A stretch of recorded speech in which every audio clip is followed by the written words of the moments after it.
Bugun tuxumchilarni duosini olmoqchiman. Mana shu tuxum sotuvchilarini. Chunki aptekachilarni duosini oldim.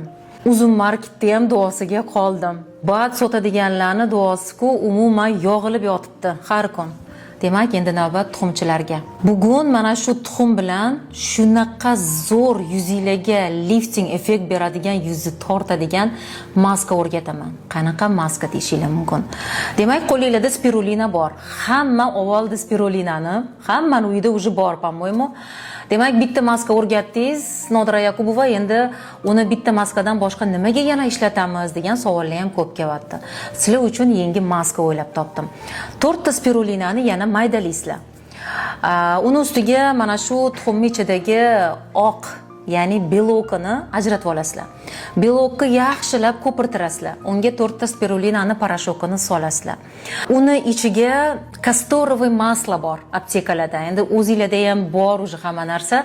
Demak, o'sha kastorovый maslodan 1 choy qoshiq solasizlar. Agar uni quyilishi qiyin bo'lsa, ozginagina kraxmal qo'shib yuboringlar. Kraxmal, kartoshka kraxmali, makka jo'xori kraxmali farqi yo'q. Quyuqroq massa qilib yuzingizga suringlar. 4 qavat qilib surasizlar. 4 qavat. Bitta qavatini yubka qilib surib olasizlar. 1-2 minutdan keyin yoki 30 sekunddan keyin qurishiga qarab ikkinchi qavat, 3-4 qavatni surib qo'yasizlar. 15 daqiqadan keyin maskani olib tashlab, yuzinglarni yuvib, do после даже rasm qilinglar, ko'rasizlar effektini. Dahshat yuz tortiladi. Albatta bu bilan birga oqaradi, tortiladi yuzingiz zo'r.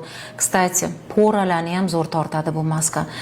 Qilib, albatta tuxumchilardan tashqari sizlar ham duo qilib qo'yishni unutmanglar. Sog' bo'linglar, maza qilib ishlatinglar va yosharib, go'zallashib yuringlar har doim.